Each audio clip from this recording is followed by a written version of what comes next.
En ce moment, il y a plusieurs airdrops qui valent vraiment le coup d'œil sur Ethereum. Oui, les frais sont chers sur Ethereum et il faudra un portefeuille à 4-5 chiffres minimum, sinon ce ne sera pas très intéressant. Mais c'est des airdrops qui vont demander assez peu de temps pour les farmer et qui sont très passifs.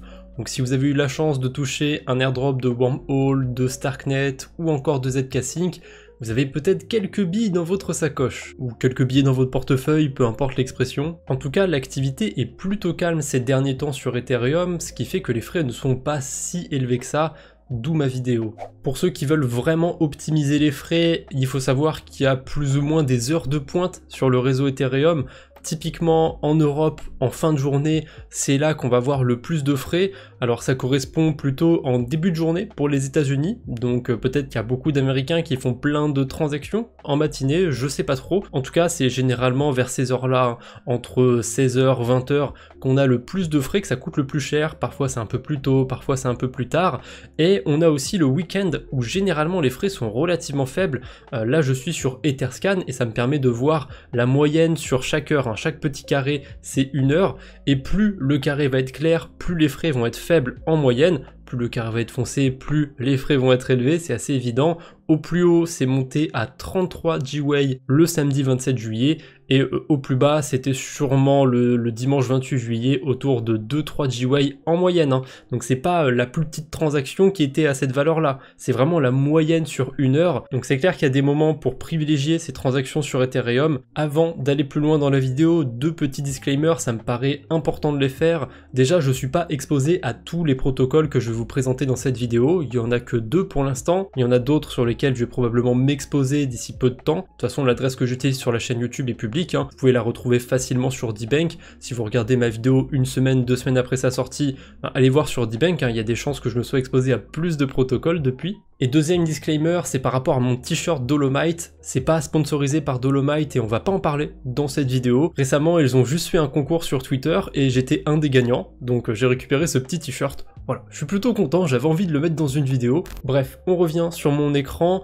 Un truc qu'il faut absolument connaître, c'est des bons bridges pour aller sur Ethereum. Si vous farmez sur la DeFi, vous avez probablement une bonne partie de vos liquidités sur les Layer 2, parce que les frais sont moins chers. Si vous voulez revenir sur Ethereum, il y a plusieurs manières de le faire. La plupart des Layer 2, ils ont un bridge natif, qui vous permet d'avoir presque aucun frais. Le souci de ces bridges natifs, c'est qu'il faut attendre 1 semaine généralement pour récupérer les fonds sur Ethereum. C'est long, 1 semaine. Donc heureusement, on a des bridges alternatifs, secondaires, on va dire, qui permettent de recevoir les fonds quasi instantanément. Le bridge auquel je pense tout de suite quand je dis quasi instantanément, c'est Across. Généralement, en moins de 15 secondes, la transaction est effectuée. Vous pouvez bridger de Arbitrum à Ethereum typiquement. Alors on a le choix, on a aussi Base, il y a Blast qui a été rajouté il n'y a pas très longtemps, Linea, Lisk, Mod, Optimism, Polygon et ZK-Sync. C'est dommage, ça manquerait d'un petit scroll, mais bon, pour les blockchains qui sont pas listés ici, soit vous allez sur les bridges natifs, soit vous avez éventuellement Jumper, mais sur Jumper, selon les blockchains, on n'aura pas toujours Stargate. Vous voyez que si je passe par Stargate pour les 2 scrolls à Ethereum, je me tape pas tant de frais que ça, je perds quelques dollars d'Ethereum. Pareil du côté d'Across, si je passe de Arbitrum à Ethereum, je vais payer 6 dollars de frais. Honnêtement, dans ma simulation, j'essaye de bridger 1 Ether, donc 6 dollars de frais, c'est vraiment pas grand chose. Et pour revenir vite fait sur Jumper, si vous voyez que le meilleur bridge que vous avez, il vous fait perdre 1% de ce que vous envoyez, c'est peut-être une mauvaise idée d'utiliser ce bridge. En tout cas, pour bridger de l'Ethereum, souvent ça va être une mauvaise idée. Pour ce qui est des stablecoins, ça marche aussi très bien du côté d'Across et du côté de Jumper. Peut-être que depuis certaines blockchains, ce sera plus ou moins efficace d'envoyer des stablecoins, mais là aussi, ça va plutôt bien marcher sur Across. Vraiment, ce bridge est excellent, il va super vite, il est pas très cher en frais. Vous aurez le lien d'Across et de Jumper dans la description, parce que je suis sûr qu'il y en a plus d'un d'entre vous qui s'intéresse à Ethereum, mais qui ne sait pas nécessairement comment bridger sur cet écosystème. Et ben voilà, vous cassez pas trop la tête. Vous avez Across, vous avez Jumper. Si jamais vous n'avez pas d'USDC ou d'Ethereum, vous pouvez toujours faire la conversion, c'est à vous de voir. Bref. L'introduction est finie, même si on était plus que sur une introduction, je vous ai déjà montré quelques trucs à savoir. Là, on rentre enfin dans le concret, le premier airdrop à farmer dans cette vidéo. Bon, vous en avez très probablement déjà entendu parler, parce que c'est un gros protocole, c'est Symbiotic. Et par rapport à ce protocole, sur la chaîne secondaire, j'ai déjà dit plusieurs fois que Symbiotic c'était backé par Lido. On n'a pas la preuve que c'est backé par Lido, c'est plus des rumeurs. On a aussi le fait que Paradigm, c'est l'investisseur majeur de Lido, ils ont aussi mis une bille sur Symbiotic, donc il y a des chances que Lido soit lié à Symbiotic, mais en tout cas c'est pas quelque chose d'officiel. Je préférais clarifier un petit peu tout ça, parce que c'est vrai que je l'ai dit plusieurs fois sur la chaîne secondaire, mais c'était pas vrai. Symbiotic, ce n'est pas backé par Lido, mais il y a des liens, ça par contre c'est évident, entre Lido et Symbiotic, notamment le fait que l'actif principal qu'on puisse déposer c'est du WST Ethereum. La plupart des actifs ont été déposés au maximum, on peut encore déposer un petit peu de CB Ethereum et des miettes d'autres cryptos. D'ailleurs on va retrouver que de l'Ether staké ou éventuellement le stablecoin d'Ethena et leur token maison. Alors lui il fait un peu tâche, mais tous les autres tokens ils ont un point en commun, c'est qu'ils génèrent des intérêts. Et Symbiotic c'est un protocole de restaking. Alors techniquement on n'a pas besoin d'avoir des actifs déjà stakés ou qui génèrent déjà des intérêts pour faire du restaking. Utiliser ces actifs ça va plus être un moyen d'optimiser le rendement, puisque tant qu'à immobiliser un actif, autant que ce soit un actif qui génère du rendement. C'est pour ça que le restaking, ça se fait beaucoup autour d'actifs déjà stakés. C'est juste une histoire d'optimisation. Donc pour ceux qui ont suivi d'ailleurs tout ce qui se passe autour du restaking, vous savez qu'on a déjà un leader dans le domaine, c'est Eigenlayer, mais au moment où je fais ma vidéo, il n'y a rien qui est en mainnet. Eigenlayer, Symbiotic, c'est que du testnet, il n'y a rien de très concret pour l'instant. À part peut-être leur système à points. Ça pour le coup c'est concret, on peut aller farmer des points, c'est super, mais ce qui vaudront grand chose, on ne sait pas encore. Et d'ailleurs, le fait que Symbiotic soit arrivé et que ce soit un candidat plutôt sérieux, j'ai peur que ça puisse mettre un petit coup à Eigenlayer et que le token d'Eigenlayer vale peut-être moins que ce qu'il aurait valu dans un monde sans Symbiotic, sans réelle concurrence, vous voyez ce que je veux dire? Après c'est sympa Symbiotic, mais le petit souci c'est qu'au moment où j'en parle, il n'y a pas moyen de déposer des liquidités. Alors vous allez voir que si on est malin, il y a quand même moyen de poser des liquidités, mais avant ça je voulais aborder un truc important, et je vais le faire sur chaque projet s'il y a l'information, c'est est-ce que le projet a levé des fonds? Bon pour Symbiotic j'ai dit qu'il y avait Paradigm qui avait mis une bille sur le projet, donc ils ont levé des fonds, en l'occurrence ils ont levé 5 800 000 $, on va arrondir à 6 millions de dollars à peu près, c'est pas énorme. Si on compare ça à Eigenlayer, je sais pas combien ils ont levé eux, mais c'est vraiment stratosphérique à côté, je crois qu'on est en centaines de millions de dollars, 164,5 millions de dollars. Donc il y a un gouffre pour l'instant entre Symbiotic et Eigenlayer, ça veut rien dire, Eigenlayer ils ont pas tout levé d'un coup. Vous voyez qu'en 2022 ils ont levé 14 millions, puis en 2023 ils ont levé 50, puis en 2024 ils ont levé 100 millions. Ça a augmenté un petit peu avec le temps. Symbiotic, je suis à peu près sûr qu'ils vont refaire des levées de fonds. Pour l'instant en plus on a assez peu d'investisseurs à la table.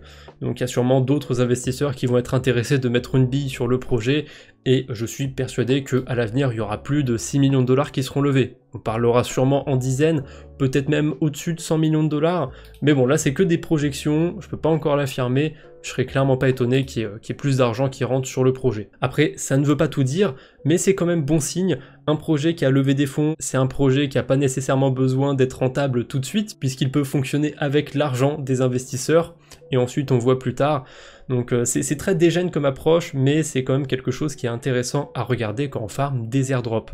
Et il y a une autre petite rumeur que j'ai vue autour de Lido, c'est que Lido backerait Melo Finance. Alors en fait ça a même l'air d'être beaucoup plus qu'une rumeur, ça a l'air d'être vrai pour le coup. Melo Finance, c'est un protocole qui va venir faire des stratégies autour de tout ce qui est restaking, liquid staking, etc. Et forcément, il y a un lien avec Symbiotic. On va pouvoir déposer des liquidités sur Symbiotic via Melo. Et d'ailleurs, je sais pas trop comment c'est possible, mais en fait, il y a des limites sur les vaults de Melo, et les limites, elles sont pas atteintes, contrairement à Symbiotic. Donc en fait, il y a encore moyen de s'exposer à Symbiotic, d'accumuler des points, mais pas directement sur le protocole, via Melo, et aussi via un autre protocole qu'on va aller voir, mais là je vous spoil un petit peu. Pour être honnête, j'ai pas plus creusé que ça Melo, après ça m'a pas l'air d'être ultra compliqué non plus, c'est juste des actifs qui vont être déposés sur d'autres protocoles et qui vont générer des points. C'est vraiment tout le cœur de ce protocole Melo, c'est juste d'aller déposer des actifs pour farmer des points. On voit qu'on a différents curateurs, donc les curateurs c'est ceux qui vont mettre en place ces stratégies, et je crois que c'est plutôt flexible par rapport à ce qu'on peut déposer. Par exemple, le vault de restaking qui est tout en haut avec une capacité de 65 000 Ethers stakés, et ben dessus on n'est pas obligé de déposer de l'Ether staké directement. On peut déposer de l'Ether normal, et la conversion va se faire automatiquement. Donc c'est un petit détail, mais c'est quand même pas mal, parce que quand on sait ce que ça vaut une transaction sur Ethereum, si on peut optimiser quelques dollars et ne pas avoir besoin d'échanger ses Ethers en Ether stakés et de pouvoir directement les déposer, c'est pas mal. Surtout que comme c'est le protocole qui optimise tout derrière, normalement, si les choses sont bien faites, les Ethers devraient être convertis correctement contre de l'Ether staké sans passer par un chemin un petit peu absurde qui vous ferait perdre des frais. Enfin bref, c'est à peu près tout ce qu'il y a à dire du côté de Melo. Ça va vraiment être un protocole intéressant pour ceux qui voudraient farmer Symbiotic et qui pour l'instant ne peuvent pas déposer sur Symbiotic.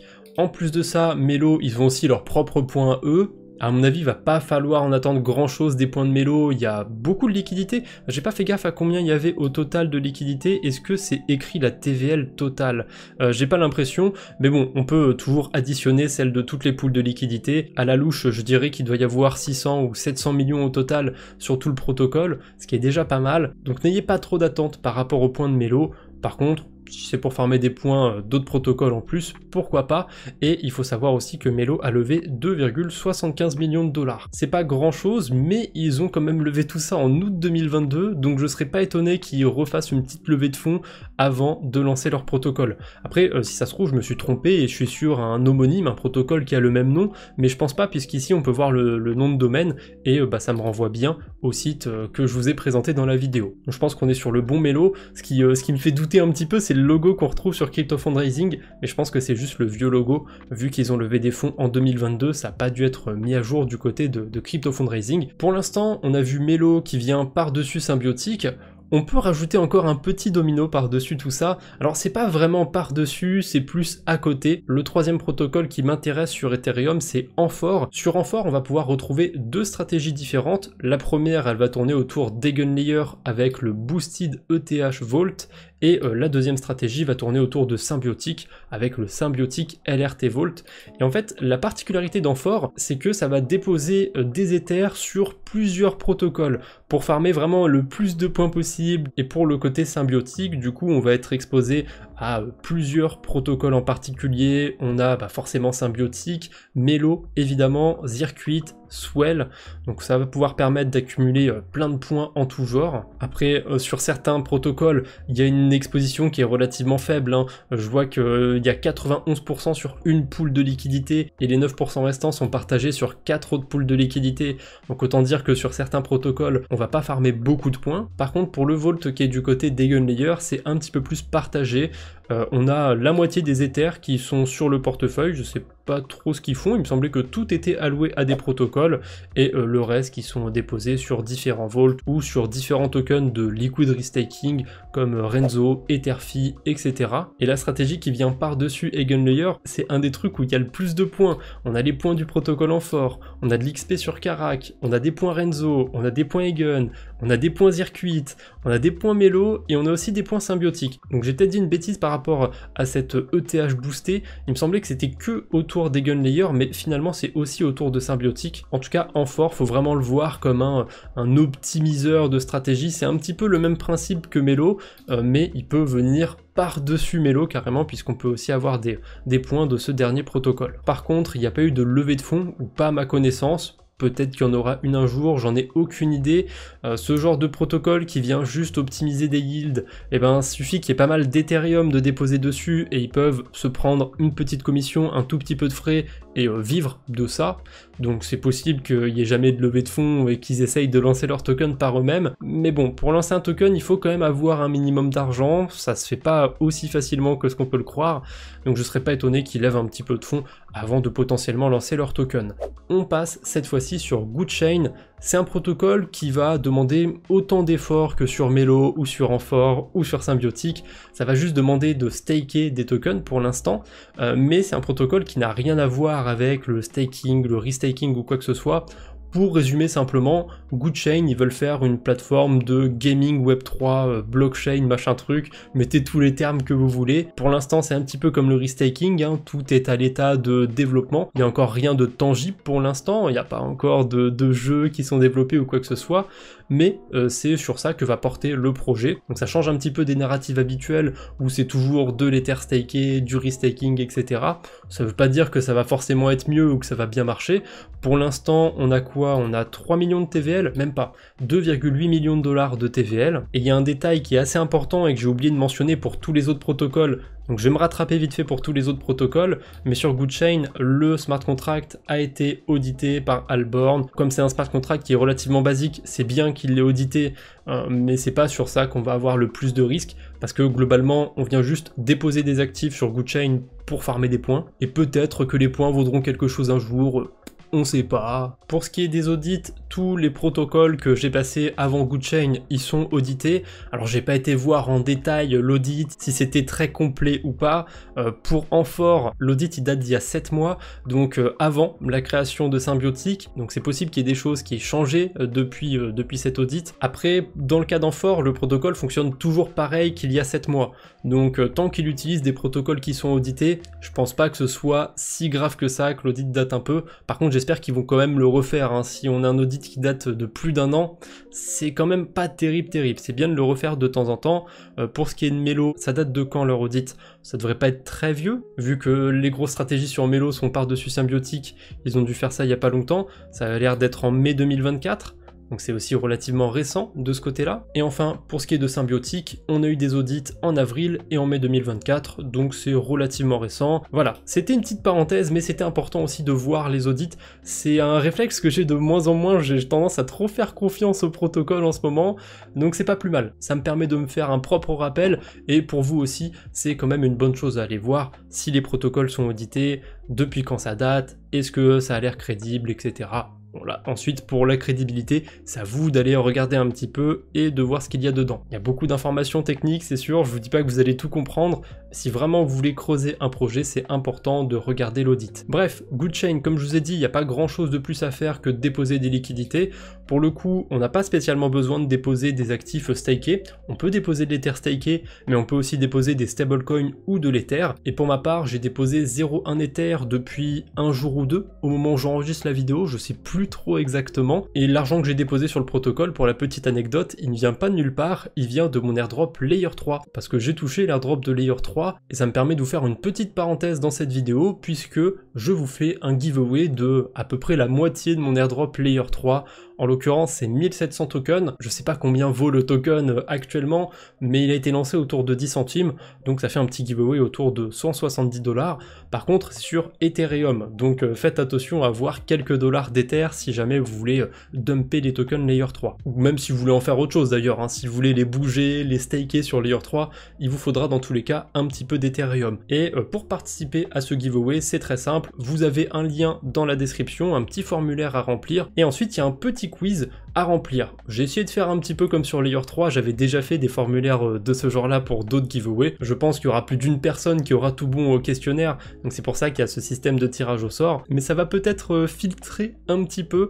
J'ai mis des questions qui concernent vraiment la chaîne YouTube, donc ceux qui suivent un minimum mes vidéos, je pense que vous aurez pas trop de mal à remplir ce formulaire. Pour participer du coup, vous avez le formulaire dans la description, et on revient sur le sujet de la vidéo. Combien de fonds a levé GoodChain, parce que j'ai tout passé en revue sur le protocole, sauf l'argent qui a été levé par ce protocole, et c'est 5 millions de dollars. Donc c'est pas si mal. Après j'ai assez peu d'attentes honnêtement, parce que le Web3 Gaming c'est pas trop mon délire, mais j'avais envie de mettre une bille sur ce protocole, parce qu'il y a de gros noms d'investisseurs à la table, et ça me permet de me diversifier un petit peu. C'est vrai que c'est une niche sur laquelle je suis pas du tout exposé, je tente ma chance pour celui-là, ce sera peut-être pas le meilleur move, mais on verra bien.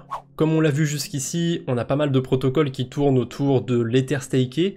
On a aussi pas mal de protocoles qui émergent et qui sont autour de stablecoin. Le premier qui me vient en tête, c'est Anzen. Anzen ils sont sur Ethereum, mais je triche un petit peu avec celui-là parce qu'ils sont aussi bien implantés sur Base, et je l'utilise déjà sur Base, et depuis peu ils se sont aussi lancés sur Blast, mais je me dois d'être transparent par rapport à ça. Anzen ils ont eu un petit souci du côté de Blast, le smart contract qui permet de minter des USDZ, donc le stablecoin du protocole, il était mal foutu sur Blast. En fait, ils ont probablement recopié le smart contract d'Ethereum ou de Base, parce que sur Ethereum ou sur Base, on peut minter, donc générer des USDZ avec des USDC, donc en gros on peut convertir un USDC en USDZ, ça se fait tout seul. Le souci c'est que sur Blast, on n'a pas l'USDC, donc ils ont décidé d'utiliser l'USDB, le stablecoin de Blast, pour pouvoir minter des USDZ, sauf qu'il y a une petite différence entre ces deux stablecoins, entre l'USDC et l'USDB, c'est qu'ils n'ont pas le même nombre de décimales, et du coup la logique des smart contracts ne va pas être pareille. En gros, il y a quelqu'un qui a vu qu'il pouvait minter 100 000 USDZ avec une miette d'USDB. Exactement 0,000001 USDB. On a de la chance quand même, le gars qui a trouvé ça, il l'a remonté au protocole. À mon avis, comme je le dis sur mon tweet, je pense qu'il a senti que ça puait la merde pour lui, parce que j'étais voir Onchain ce qu'il a fait, et il a minté quasiment 500 000 $ de stablecoin, donc il a quand même abusé un petit peu du truc avant de le déclarer, il aurait pu juste voir que ça marchait 2-3 fois, essayer avec 1000 $, non, il a quand même minté plus de 500 000 USDZ, ou quelque chose autour de 500 000 USDZ, un petit peu curieux, mais bon, il a fini par rendre les fonds, il y a plus de soucis de ce côté-là, depuis il n'y a plus de problème du côté de Blast. Après peut-être qu'il y aura un autre problème qui va arriver sur un autre pan du protocole, mais c'est vrai que ça décrédibilise un peu Anzen. Si j'avais fait cette vidéo hier avant le hack, j'aurais probablement eu un avis bien différent d'aujourd'hui. C'est vrai que là je prends un petit peu plus de recul par rapport à ce protocole. Après je suis exposé dessus, sur le portefeuille de la chaîne YouTube, j'ai à peu près 1000 $ de déposer sur une pool de liquidité avec de l'USDZ, et j'ai pas prévu de les bouger parce que mes liquidités elles sont sur Base, le problème a eu lieu sur Blast, et le problème a été réglé depuis. Par contre, c'est quand même un problème qui est très basique, donc soit c'était de l'inattention de la part de celui qui a mis le smart contract sur Blast, soit c'est vraiment de l'incompétence, et si c'est de l'incompétence, vous en faites pas, on va bientôt le savoir, il y aura forcément un autre problème si c'était de l'incompétence. Enfin bref. Qu'est-ce que c'est le principe de Anzen? C'est d'avoir un stablecoin qui est backé par des real world assets, donc je crois que ça marche surtout autour de prêts immobiliers Anzen, de prêts à des institutionnels, je suis pas sûr à 100%, mais de toute façon c'est expliqué dans leur documentation, et Anzen ils ont levé des fonds, et ce qui me rend fou c'est qu'il y a vraiment des très gros noms à la table. Ils ont levé 4 millions de $, mais on a Circle derrière, on a Frax, donc c'est dommage d'avoir eu un problème sur un protocole qui a quand même eu la confiance de Circle. Après, Circle, ils ont pas mis une fortune dedans, donc c'est peut-être juste un test, ils vont pas y perdre grand chose si le protocole n'aboutit pas, mais quand même, il y a leur nom derrière, donc ça fait la différence. Anzen, du coup, j'ai pas grand chose à en dire, les points qu'on peut farmer dessus, c'est expliqué de manière assez simple à comprendre sur leur site, soit vous détenez des USDZ dans votre portefeuille sur Ethereum, sur Base ou sur Blast, soit vous les déposez sur certains protocoles. En ce moment sur Blast, on a des multiplicateurs de points qui sont assez élevés, je sais pas si les pools donnent des rendements pas mal, parce que je sais que du côté de Base, on a une pool sur Aerodrome qui paye autour de 20 à 30%, donc c'est déjà pas mal. Est-ce que du côté de Blast on est aussi bien payé, ou est-ce qu'ils ont augmenté le multiplicateur parce qu'ils ont peur d'avoir perdu un petit peu la confiance des gens à cause du hack? Je sais pas trop, mais en tout cas du côté de Blast on a des multiplicateurs qui sont assez élevés pour ceux qui s'intéressent au point. Et pour ce qui est des audits, ils ont bien évidemment été audités par Zelig, PeckShield et Alborn. Si ça vous intéresse, vous pouvez retrouver ça sur leur site dans l'onglet Transparency. On a un autre protocole qui est exactement dans la même veine que Anzen, c'est Usual Money. Ça marche aussi avec des Real World Assets en collatéral. J'ai pas creusé la documentation là tout de suite, je saurais pas vous dire ce qui compose exactement le collatéral d'Usual Money, mais je suppose que ça fonctionne comme Anzen et que c'est à base de prêts à des institutionnels. Pour ce qui est de l'argent levé, Usual Labs, ils ont levé 7 millions de $. Donc on a Mental, on a Starkware à la table, on a quand même quelques gros noms, mais là on retrouve pas non plus un Circle. Du côté des audits, ils en font assez régulièrement, on en a depuis novembre-décembre 2023. Le dernier audit date du mois de juin, a priori, donc c'est relativement récent, et en plus de ça, on a même eu une compétition de recherche de bugs, donc c'est pas vraiment un audit, mais c'est tout comme, puisque un audit, ça consiste juste à rechercher des bugs. Contrairement à Anzen, je sais pas si Usual Money a prévu de se déployer sur sur d'autres écosystèmes, mais je suis persuadé qu'ils vont pas rester que sur Ethereum. En tout cas, ils ont quand même un avantage par rapport à tous les autres protocoles qu'on a vus dans cette vidéo, c'est qu'a priori, on sait quand est-ce que leur token va arriver. Je sais plus où on peut faire la simulation, je crois que c'est dans l'onglet Drugstore. On peut essayer de simuler son airdrop. Alors pour ça, il suffit de choisir où est-ce qu'on a déposé des liquidités. Admettons qu'on ait des USDO++ dans leur bond. Donc avec des mots plus faciles à comprendre, qu'on stake leur stablecoin sur leur protocole. Admettons qu'on en stake 2500 $. C'est une certaine somme, mais je pense qu'en dessous on va être très impacté par les frais sur Ethereum. Donc ça me paraît pas mal. Ensuite, qu'est-ce qu'on met comme TVL? Quelle pourrait être la valorisation du token de Usual? Alors là, on peut faire des hypothèses par rapport à des tokens qui existent déjà. Moi, je vais prendre une hypothèse à 300 millions de TVL, ça me paraît pas mal. On pourrait même se faire des estimations plus hautes et plus basses pour se faire une fourchette. Mais 300 millions, ça me paraît pas mal déjà pour se donner une idée. Et la dernière information qui est intéressante à savoir, on a la TVL, on a la stratégie qu'on va faire, mais combien de temps ça va durer? Et là, a priori, la simulation, elle est faite sur 98 jours. Donc ça va, ça laisse encore un petit peu de temps. Si jamais vous regardez ma vidéo quelques semaines après sa sortie et qu'il reste une poignée de jours ou peut-être 2-3 semaines pour farmer l'airdrop du Usual, à part si vous avez plusieurs milliers ou dizaines de milliers de dollars à déposer sur le protocole, je suis pas sûr que ce soit à mettre dans vos priorités. En tout cas, si je simule avec ce cas de figure là, donc 2500 $ de déposés sur 14 semaines a priori, ça me donnerait 5 millions de petits points, donc je récupérerai à peu près 0,001% de l'airdrop. J'ai pris un exemple où la valorisation du token ce serait 300 millions de $, mais il n'y a pas tous les tokens qui seront disponibles dès le début. En général, avec les airdrops, on est autour de 10% des tokens qui sont disponibles dès le début. Donc si je fais 30 millions de dollars divisé par 100 000, ça donnerait un airdrop à 300 $. Donc admettons qu'on dépose 2500 $, qu'on gagne 300 $, ça fait quoi? Un peu plus de 10% d'intérêt sur 14 semaines, donc ça fait à peu près 40% d'intérêt annualisé. Du coup, sans prendre en compte les frais de transaction, c'est à peu près à ça qu'on pourrait s'attendre, un 40% d'intérêt sur des stablecoins. Honnêtement, c'est pas si mal. Après, le rendement est peut-être pas si mauvais pour des stablecoins. Il est peut-être trop risqué pour certains, ou alors vous n'avez pas de liquidité sur Ethereum, vous n'avez pas envie d'embridger là-bas. Mais le fait qu'on puisse estimer quand est-ce que le token arrive, c'est quand même une sacrée différence par rapport aux autres protocoles. Ça permet de calculer quand même plus facilement si c'est rentable ou pas. Et allez, j'ai un petit dernier pour cette vidéo, c'est un protocole que j'ai découvert en faisant les recherches, donc j'ai assez peu de recul dessus. Pour ceux qui connaissent un petit peu le principe d'Ethena, là on est sur un protocole qui fonctionne de la même manière, c'est-à-dire qu'en collatéral on n'a que de l'Ethereum et c'est un collatéral en delta neutre. Donc on a une exposition à la hausse et à la baisse sur Ethereum, donc ça permet d'annuler entre guillemets la volatilité et d'avoir un collatéral qui est relativement stable. Après il y a quand même un souci avec ce genre de collatéral, c'est que ça marche bien dans certaines conditions de marché, mais dans d'autres conditions de marché, typiquement en bear market, il y a des chances que ça se passe pas très bien. Donc je demande à voir ce que ça pourrait donner, mais que ce soit pour Ethena ou pour ce projet qui s'appelle Resolve. Et pour l'instant, c'est vraiment très early, il y a que quelques millions de dollars de déposés. Au moment où je fais ma vidéo, j'ai entendu personne en parler. Il n'y a pas l'air d'y avoir de système à points non plus. Ça n'a pas l'air d'être si accessible en plus pour ajouter des liquidités, puisqu'il faut remplir un formulaire. Et j'ai même pas été voir dans la documentation si c'était audité. Je suppose que oui, de toute façon on va les regarder en direct. On avait un petit bouton documentation sur lequel j'ai cliqué. Ensuite, souvent on a des onglets security et c'est ici qu'on peut voir les audits. Et en l'occurrence, Resolve a été audité par Mixbytes et Pessimistic.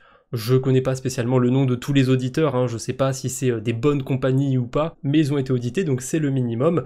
Et pour le coup, j'ai pas trouvé de levée de fonds sur le protocole. Après, il m'a l'air assez récent, donc ça m'étonne pas particulièrement de ne pas avoir trouvé de levée de fonds. Voilà, c'est à peu près tout ce que j'avais pour aujourd'hui. Bien évidemment, ce n'est pas les seuls protocoles qu'il y a à farmer sur Ethereum, j'ai fait une petite sélection, mais il y en a peut-être d'autres qui étaient intéressants. Dites-moi si vous en aviez d'autres dans les commentaires. Bref, je vous embête pas plus pour aujourd'hui. On se retrouve bientôt j'espère. D'ici là, portez-vous bien. Salut tout le monde!